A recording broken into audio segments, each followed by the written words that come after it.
అయితే ఈ ఇన్‌ఫ్లుయెన్సర్స్ ఎవరైనా ఒకరికి మార్గదర్శకంగా ఉండాలి తప్ప, ఇటువంటివి చేస్తే తప్పు, మనల్ని ఎంతోమంది ఫాలోవర్స్ అవుతారు, మనం అలా చేయకూడదని వాళ్ళకి తెలీదంటారా? ఇన్‌ఫ్లుయెన్సర్స్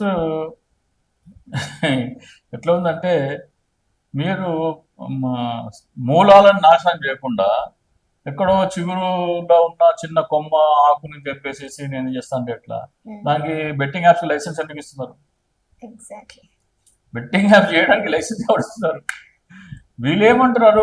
బెట్టింగ్ యాప్ ఉంది, వాడండి ఆడండి అంటున్నాడు. వాడికి లైసెన్స్ ఎట్లా వచ్చింది?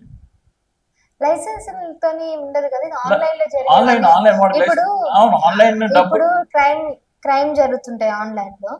చాలా చాలా క్రైమ్స్ ఎట్లా ఉన్నాయంటే మీరు లాటరీ గెలుచుకున్నారు ఇవన్నీ ఉమ్, లైసెన్స్ ఏమి ఇవ్వరు ఉమ్. గవర్నమెంట్. కానీ అది స్టిల్ వేరే. జరుగుతుంది. కానీ ఇలాంటి బెట్టింగ్ యాప్స్ కి మీ అకౌంట్ నంబర్ వాడికి ఫీడ్ చేయాలా, ఆధార్ కార్డు ఫీడ్ చేయాలా, ఇవన్నీ ఉంటాయి.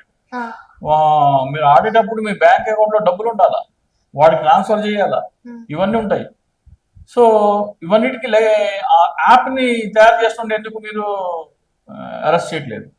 మీరు దేన్నైతే బ్యాన్ చేయాలో దాన్ని బ్యాన్ చేయకుండా పాపం చిన్న చిన్న వాళ్ళని, వీళ్ళు కూడా తప్పేం కాదు, వీళ్ళది కూడా గణనీయమైన పాత్ర ఉన్నది. హ్మ్. కానీ అసలే లేకపోతే వీళ్ళు ఏం చేస్తారు?